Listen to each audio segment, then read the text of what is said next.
Good evening, everybody, and welcome to the Long Run Show. Our last special before we come back live although would this come out New Year? Oh, I'm not really sure, but it doesn't matter because we are back tonight to entertain you for the next 30 minutes. Now, you may be listening to this as a podcast, which is pretty awesome because you're probably out running trying to get rid of some of that Christmas food that you've eaten. Trust me, you need to do a lot of running to get rid of what you've eaten over Christmas. Hayden had to go out and do 42 miles, and he's still not got what was it? And that was Boxing Day. And that's Boxing Day. Right, team. So we got a special tonight. We are talking about races, but not just like races like you think about. Oh, if I'm going to do a 5K, how do I run? No, we're going behind the scenes, and we've got a specialist on the subject tonight. We've got Andy Martin, who is the race director of the Chelmsford Half, which is one of the, if not the biggest, he'll tell us in a minute, half marathons in Essex, right? So we're going to be taking you behind the scenes and we're going to be trying to establish how races work so we can have a better understanding of why they're so bloody expensive, why we need all these amazing volunteers, and how it all kind of works, really. I thought it would be interesting to do. It's one you've been asking for, so we thought we'd, over Christmas period, do it. But before we do that, let's have a chat with everybody, make sure they're okay. So, Hayden, this is, remember, you've had Christmas now because this is going to come out. So we've had a few come out. So was your Christmas good? Joe, it's a really good Christmas. I really enjoyed it. It's brilliant. Absolutely brilliant. Your Christmas, it was good. Remember, this is in the future. Just say yeah. Yeah, it was fantastic. Thank you. You had the best Christmas ever. It's amazing. I think we'll just dive into it. So we're going to be around for the next 30 minutes. You can't comment like usual on live, so we're going to do our best to navigate this. So, Andy, firstly, how are you doing? Give the guys and girls a bit of background about the Chelmsford Marathon. When is it and all that kind of stuff. So let's get that in so they know when that's happening. Yeah, so Chelmsford Half Marathon, CM Half, is a 10K, 5K half marathon on road closed roads through Chelmsford. And the next event is 2nd of March 25. So perfectly placed for anyone that's looking for beginning of season road race or London Marathon training event. Yeah, and that's why, to be honest, that's why I'm doing it. Other than the fact that I love Andy and Chelmsford's down the road to me, but more importantly, I want a race that fits into my calendar in terms of a half marathon. I've got clients who are running it because it sits perfectly.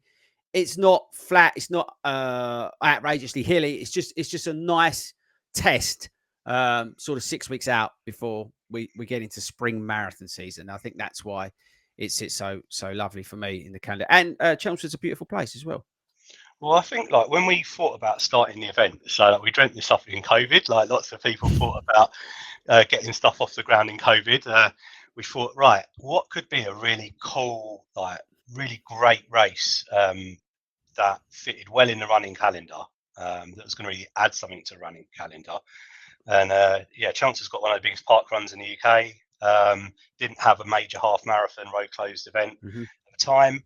And yes, we just thought, right, let's give it a go. Where was the first one that you did? I think it was March. Oh, I should know this, shouldn't I? March 21, maybe 22. Like after COVID, basically. Yeah, 2020 or 21, I think it was. Yeah. Can't remember. But a few years ago. But imagine the conversations that we were having, right? So the whole of the UK's locked down. Can't go out and go for a run with more than like one person. And like we were messaging the local council asking them whether they would permit a mass participation sporting event. But that went down like a lead balloon. Yeah. Can I ask you a question, mate? So we've covered like the fact when you started it up, but why? What made you? What sort of qualifications? What ideas? Why did you thought I'm going to start this up? You're not like a general guy who's, I don't know, a carpenter, and you think one day I'm going to start up a half marathon. What brought you to that point where you thought about doing that? Yeah, so I've always worked in careers that are sort of sales based or roles where you're sort of helping someone. So I've done recruitment where I help people find work. Like I work in solar as well, full time, helping people to save money on their bills. And I was into running, like doing park runs, 10Ks. And I was really looking for like a cool event, like a London Landmarks or a Hackney Half in Chelmsford, not Chelmsford, sorry, Essex. Like, and really you have to go much further out of Essex to get a really like cool event that incorporated music, running, like things that I'm passionate about. So actually years ago, I used to DJ, right? So, and like, I wanted something that was like an actual experience, like something that was actually fun, not just like another like run of the mill, like path based or park based like event. Like Chelmsford Half, you turn up like at the start and finish, and you're on like a proper campus, like a university campus, like really like nice venue. You're not just turning up in a muddy field, right? I wanted it to be like amazing, and that's what really sort of triggered all this sort of curiosity. Also helped that my brother was an events manager. Well, that helps. Right. Okay. And like on major events in another part of the country, like air shows and events, and well, I probably can say it, but he probably kill me. But he organises the Beachyhead Marathon. Right. So probably many of you have heard of that event. Oh yeah, we've got a lot of people in the club who do it. Yeah, so you know, he's obviously got a lot of events background, but I've got a passion. I'm passionate about sort of promoting and doing things that really enhance the local area. I live in Chelmsford, so that obviously helps. And yeah, that's how I got to it, really. Nice. So it's amazing. I think, as you said, I think that's the sort of thing that I think that's now, in terms of races, you've got, and there's nothing wrong with them, but there's like those run of the mill. You can go at most weekends somewhere in the country, do a 10K, half marathon laps of whatever. And again, they're brilliantly organised. People who do them are amazing. But then you go up a level and you sort of go experience, event. You know, this is something that maybe their first half marathon, their first major event. It's that first thing that they may train for. So, great example, Chelmsford Park Run, huge participation, fantastic event. Somebody may have started their running journey and they go, I wonder what, I'm going to train for that. I really want to try and do that. But as you say, it's got that big event feel, which is different to those sort of, and that's not again, but other half marathons. You're trying or have created, and it's going to get obviously bigger, an experience, which I think, you know, what runners want, because they want something that stands out a bit different to other things. Like, and you said about the Hackney Half, that's a great example. Yeah, it's like what I wanted to. So, like for example, like what we've done differently. I know like all events have a little bit of this, but I wanted it all, right? So rather than starting from like, let's try and do the smallest event budget and try and make the event happen, I was like, what's the cost of putting on this major event? Massive. Take a massive financial risk on it and just hope it goes well, right? And so we got literally like festival stages. We have like music on the course. We like mail out our race packs. We have major road closures that even need like crash cushion lorries, those things they have on the A12 and like on like dual carriageways. Yeah. Like just major work to get this event, like roads closed, like Chelmsford Road Network, just to give you a flavour for this, right? This is a really interesting statistic. So from like 7:30 in the morning, the amount of cars on the roads in Chelmsford doubles every 15 minutes. Right, so even on a Sunday, right? So trying to close one of the busiest road networks in the UK is like, well, it's near on impossible, but we managed to pull it off. But that must be expensive as well. Oh yeah, like, do you want me to give you a flavour for some of the costs? Give us, because I want to get onto the cost of, because that's the thing. So give us some of the costs that as a race in a major city, because Chelmsford is. And just if you're listening to this somewhere, honestly, Google Chelmsford and you'll realise how big the place is. Okay, go on. Fire us some figures.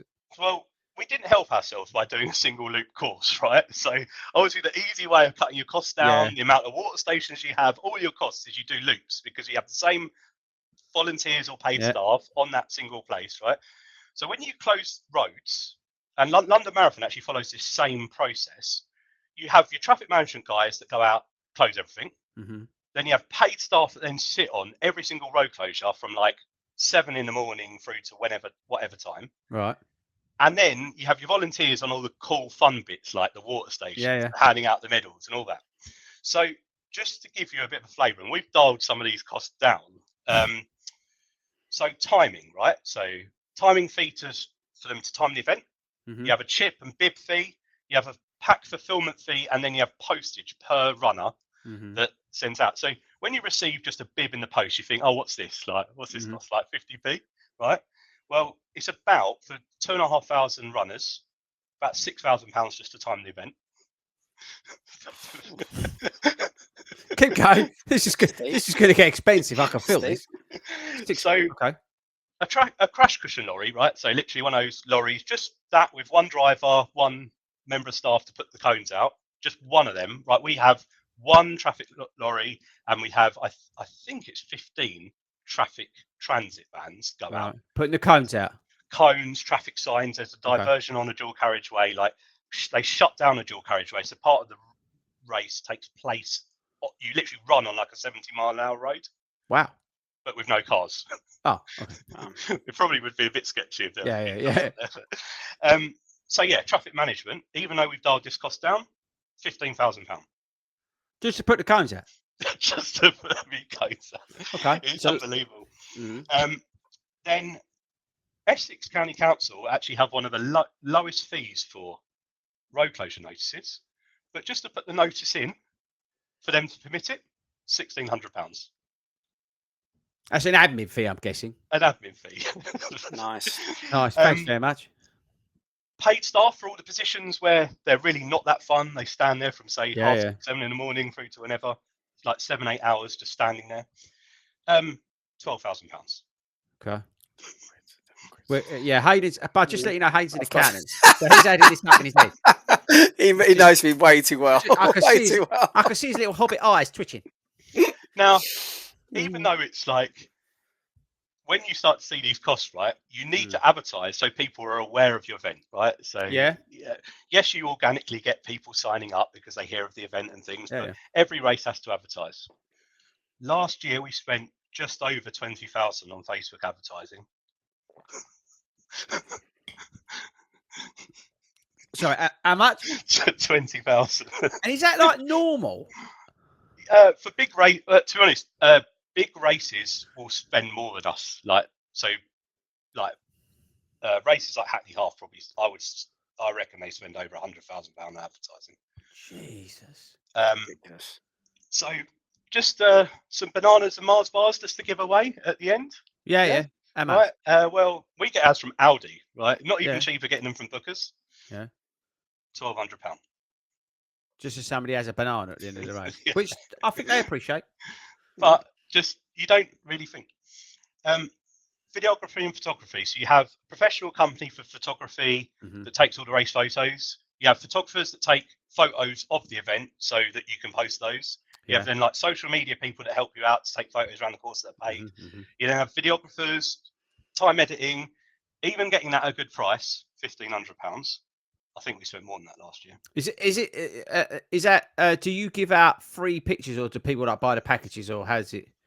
Yeah, so we actually do. We have like an AI platform where you can either take a selfie, or use your bib number, and then you can just find all of your photos and then download them for free after the event. So that you get free photos. Yeah, fair play to you. Fair play to you, mate. Fair play. Yeah, go on. Because I feel like as well, like our ticket price is never going to be a tenner, right? It's never going to be £30 on this event, right? And you'll see after I've run through all these costs, like I'm already up to 20. I'm already up to 28 quid a person already, just on these few things you've gone with.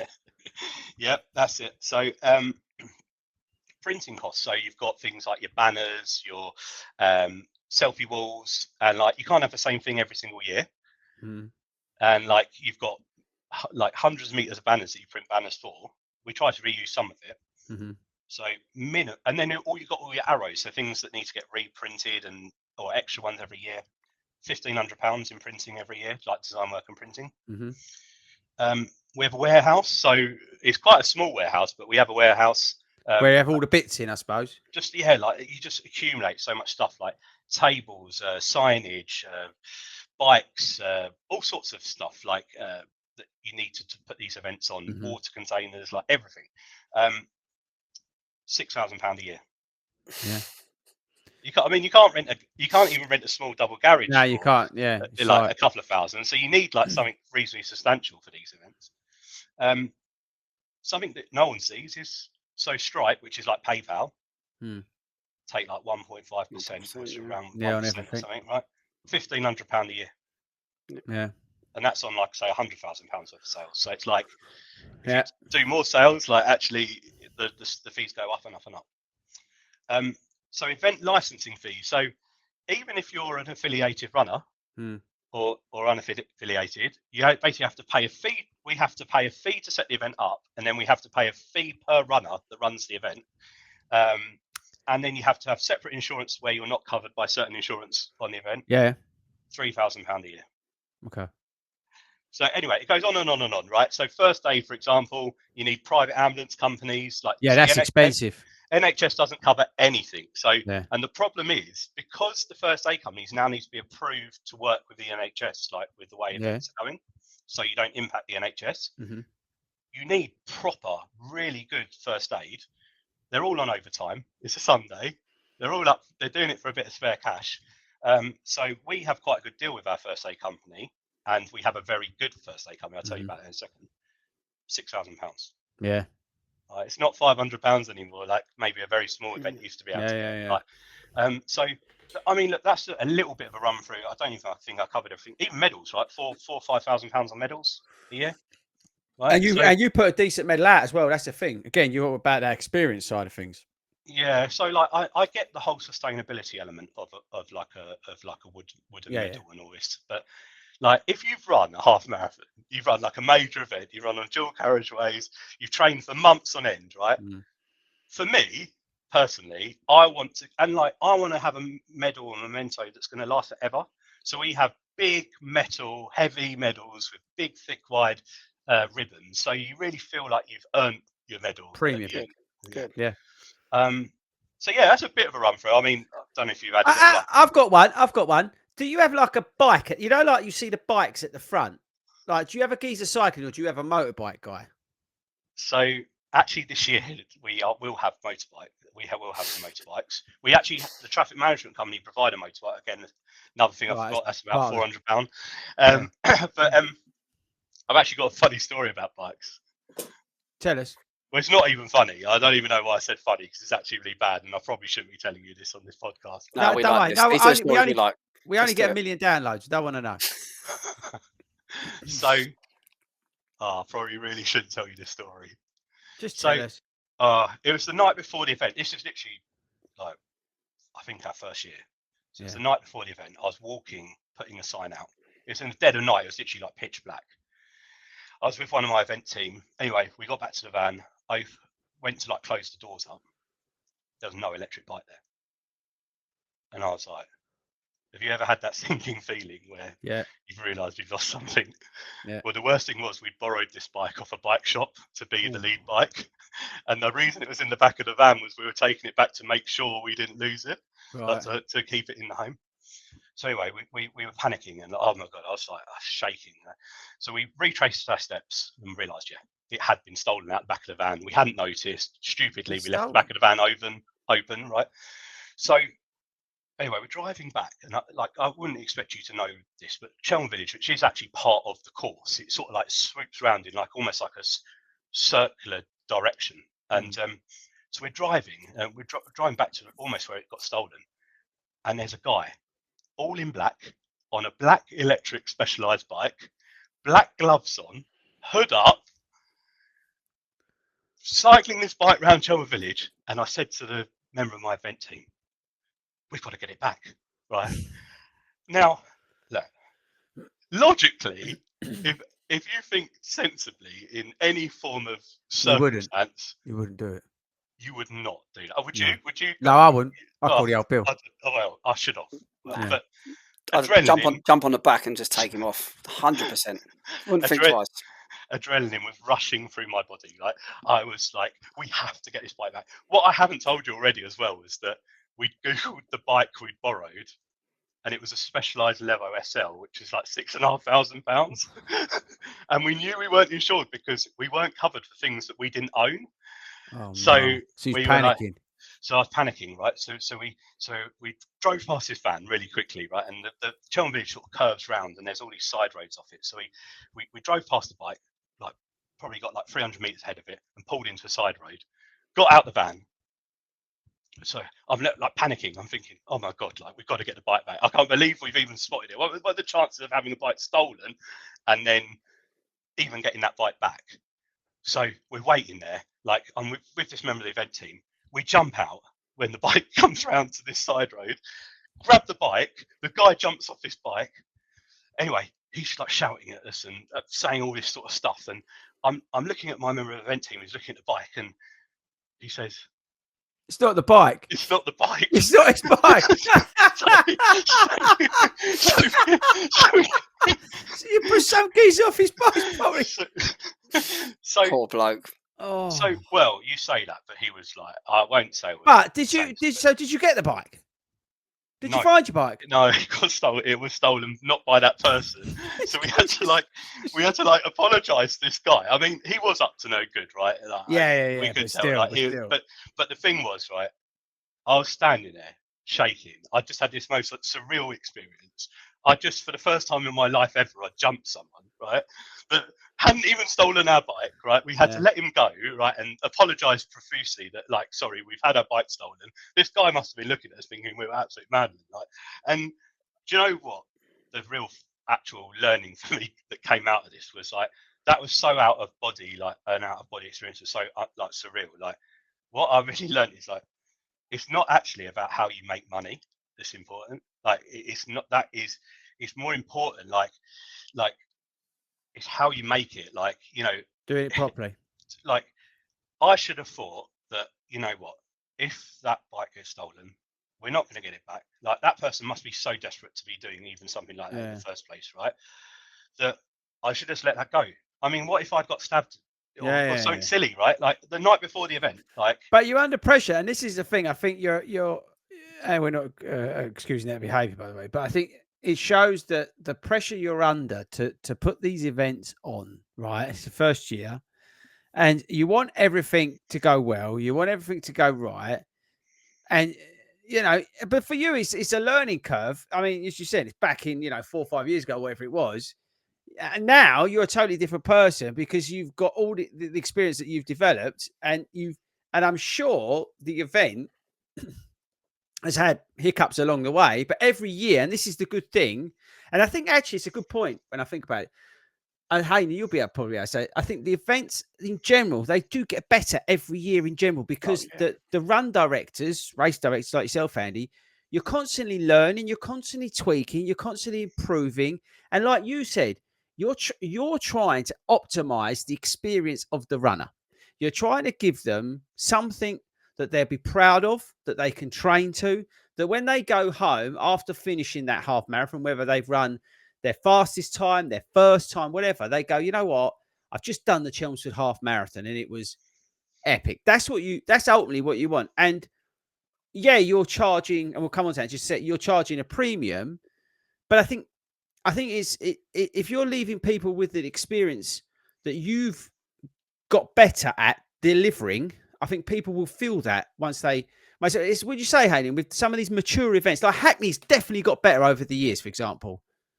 Yeah, but as you said, but along with a lot of it, they have to tweak things, and a lot of time they have to add things or up the quality of the things, which again becomes a price, and this is when the price goes up.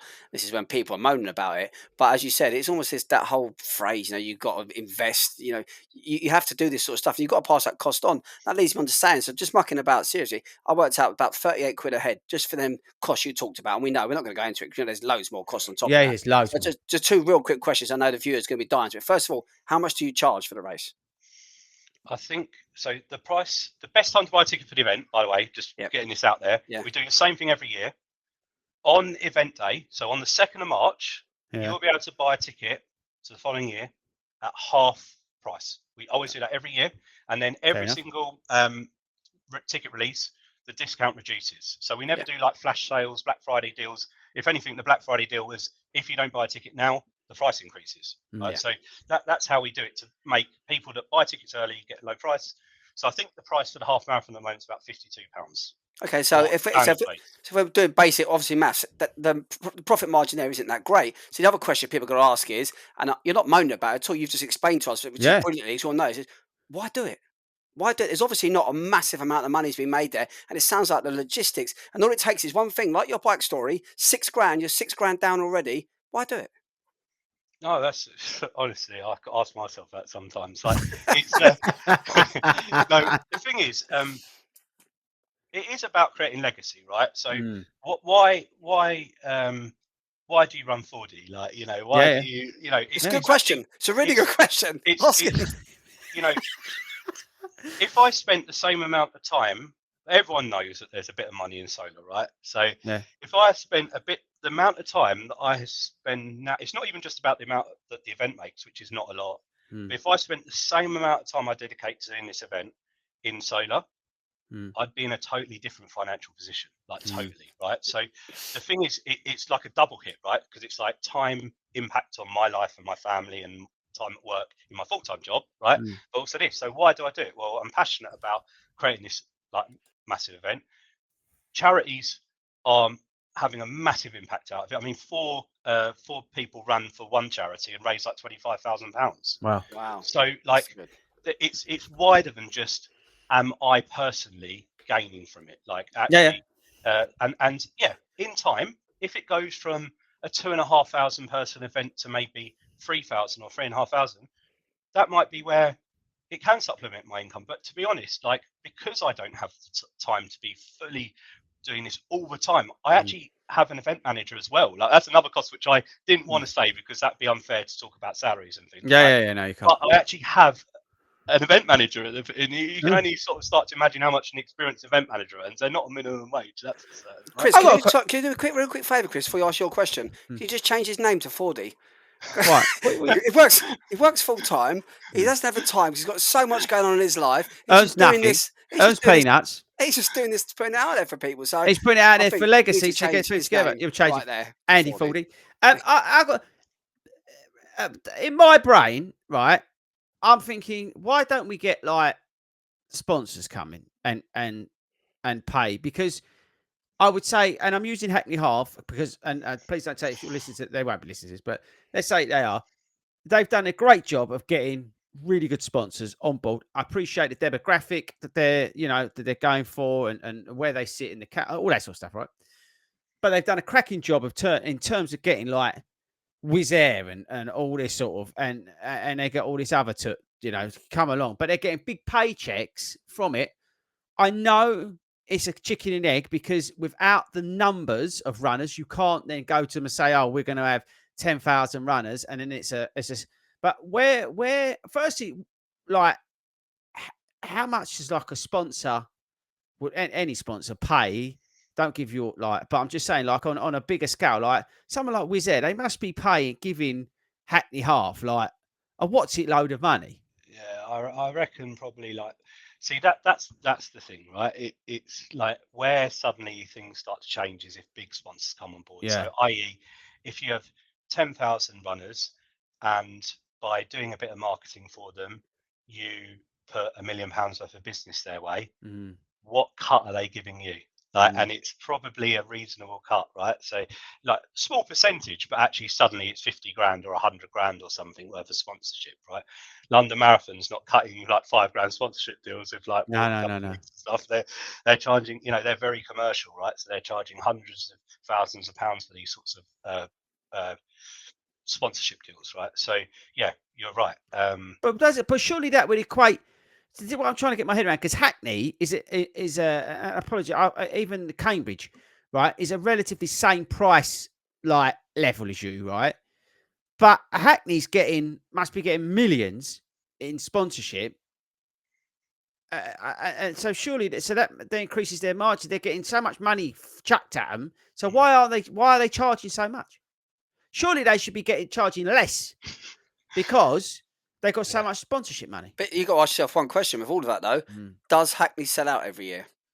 I think it does. It absolutely does. It's sold out about, I think, 2 months afterwards. So from their perspective, race organised, you're like, why do I put the price down? I've sold out. If anything, my business brain, it should be going up. Yeah, no, mate, you're right. And you can see again, I can see where Andy's trying to get to in terms of, and Hackney started like that. Don't get me wrong. Hackney started like this. Yeah. It was like I think it was like 5,000 people to start with or whatever, when it was Virgin and whoever, Nike and all that sort of stuff. But they all had to start somewhere. But they all of a sudden, Hackney, Saucony were the same, A610. They all of a sudden just went like from 35 quid, and then one year, next year, it's like 55 quid. And like, I try to understand it, Andy. Sorry, go on, you know, sorry. Well, no, a lot of it as well. You did say about chicken and egg, but you start to get into this. I'm not I wouldn't say I'm a marketeer. I'm not. I'm a normal person that's running a running event, right? But you start to get into this like marketing type equation where like you pay to play. So if you want another 10,000 people, right, you still are really probably getting 20, 30 pound a head for your ticket, but 40 quid of it goes on advertising. Yeah. And like then actually you're spending like hundreds and hundreds of thousands of pounds a year in the hope that people will then return and do it like a following year, but you're like paying through advertising to grow the event. And that's why they have these strong ticket prices, because whilst they've got the sponsorship and stuff, actually a large part of that goes into sort of advertising to keep them numbers up, which then lands on the bigger sponsorship deals, etc. Yeah, it's a thing. Do they sell? Do you reckon because they get so many runners, and we've obviously heard stories about people selling email lists and all this sort of stuff. But is that something that they do in terms of like they sell their email lists of all their runners to then I don't know, like I don't know, Wizz Air, for Christ. I mean, I'm not trying to find figures, but whoever a sponsor is, would they get the email list, and then is that like how it works? It's sort of strategically done slightly differently now with GDPR. It's like they will direct market their so the event will send the email out, so they're not passing the data, but but with a link on it, or they might be running an advert to. You can load your own data into like Facebook or whatever, so they might be then running a targeted advert on Wizz Air's behalf, say. Yeah, okay, yeah, or anyone else. Like this is not. I don't actually specific. It's not actually about hacking off, but as in like. No. That's sort of how it might work. But yeah, I mean, the thing is though, even with big events though, everything just scales out of proportion. Can I tell you like another example where like our cost just blew out of proportion? Yeah. So it was actually our first year. So we had so many things go wrong in our first year, right? So it's good that we do learn from it. So we ordered our medals, right? And pretty much all medals for all events all come from Asia. There's three ways of getting stuff from Asia.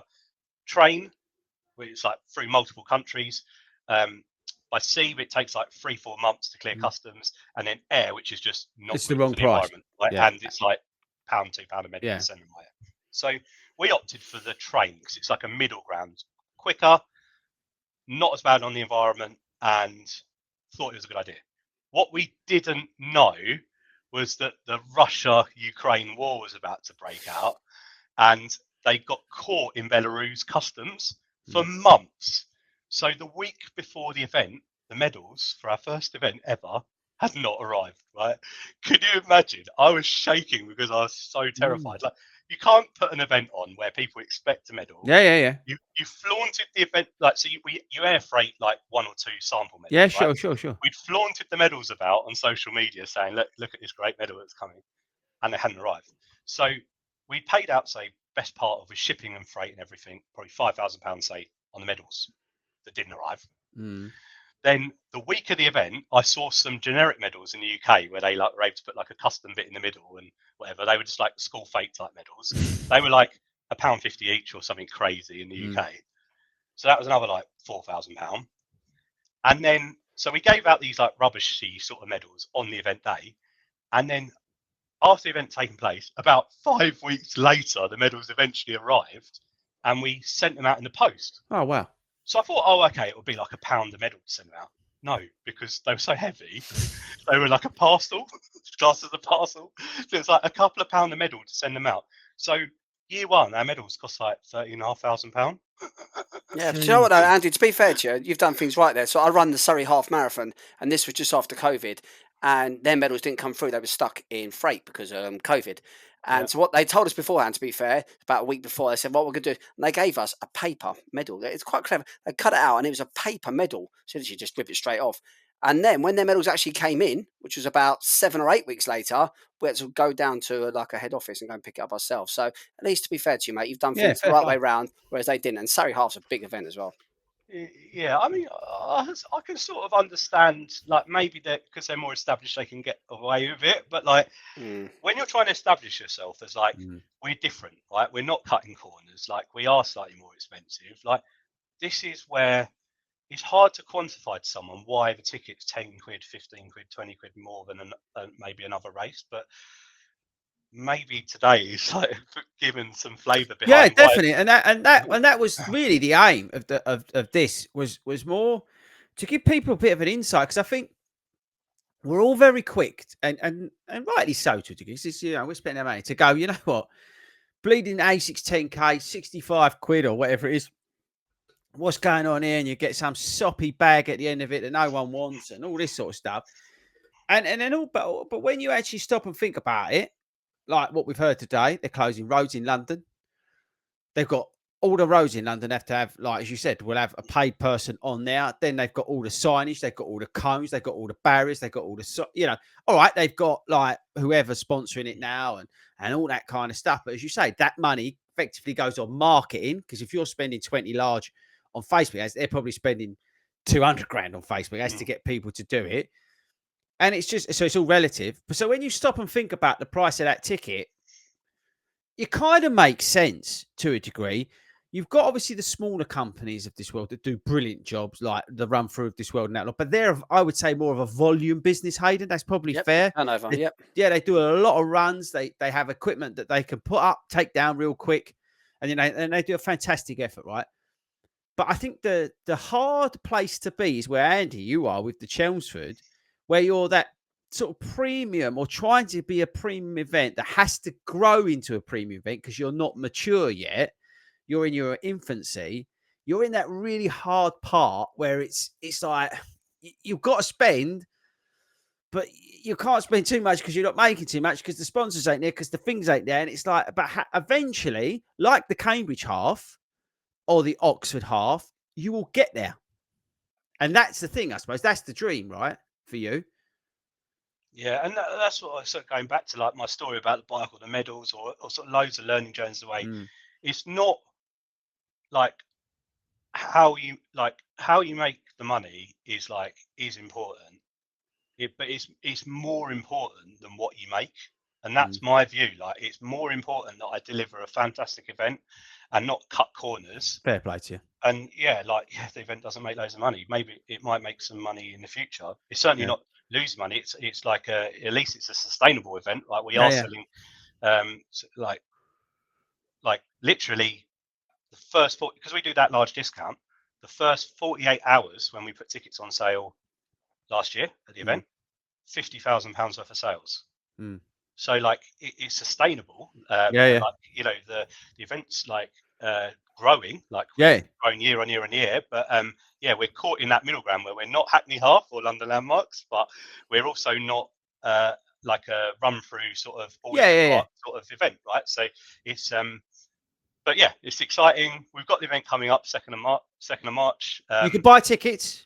So, yeah, there are still some still available, so they're on a 10% discount at the moment. Okay. And then so standard tickets and VIP tickets. VIP ticket, you get iTab, larger race number with your name on it, T-shirt, various other stuff for like a premium price. Free photos. I like that. I like the free photos. I like the free photos. Yeah. Road closures. Yeah. Entertainment on the course. It's a fantastic event. And there are some videos available online, like you can sort of see. Have a look on the website, cmhalf.com. And hopefully I'll see you there. Brilliant. Well, I definitely will see you two there. Yeah, we're coming. We're coming. We're gonna see what he's all about. We're gonna go and nick a bike. Oh God, I'm never going to live this. I don't know why. I'm going to turn up with a bike. Seriously. I might give you a bike. I might nick one and give it to you. No, I think Hayden, honestly, it's so interesting. You could do like 3 hours on this. There's and again, it's what people don't see behind the scenes. It's behind the scenes of every corporation, everything. People are watching Netflix series about. You can see like Lewis Hamilton. It's almost like a documentary, and you like seeing all that more than you see him doing the races. And it's the same sort of thing. It's great to know how it works and why people do it. And it's people like yourself. We're not sitting in a room here. We're talking with 8 or 9 directors around a board that are in charge of London Marathon events. That are talking about that's not. This is one guy here. It's brilliant. Yeah, it's. I think it's brilliant. And yeah, I would strongly recommend you get along to Chelmsford. I think it's a beautiful city, great people. Park run's fantastic. This is going to be a banging event. I think it's going to grow. I think it's going to continue to get bigger because obviously the booming running and everything like that. But I just think it's great that we've got like a showcase event in Essex, which is a great county. that will continue to get bigger and bigger and bigger. So yeah, definitely get along. Thanks, Andy. We really No, I appreciate really it, and we I do really appreciate and I you having me genuinely on, mate. appreciate your transparency, because a lot of people would have come on and Definitely not. talked a load of bollocks, to be honest. So I really appreciate the transparency, and I think people who listen to this will respect you even more than they do for being so open and transparent about the price of things, how much things, you know, what's entails in some of these putting on an event. So no, big respect to you, brother. Big respect. Yeah. Right, okay, team, we're back live next week. I think we are, Hayden. I've lost Well, I count. don't know, what week's that? Honestly, I've lost the plot. All I know is we've had Christmas. I don't even know whether it's too bad. This could be 2025 at the moment. Anything could be happening. But that's it from us. We shall see you soon. Get along to the Chelmsford Half. Thanks very much. Bye bye.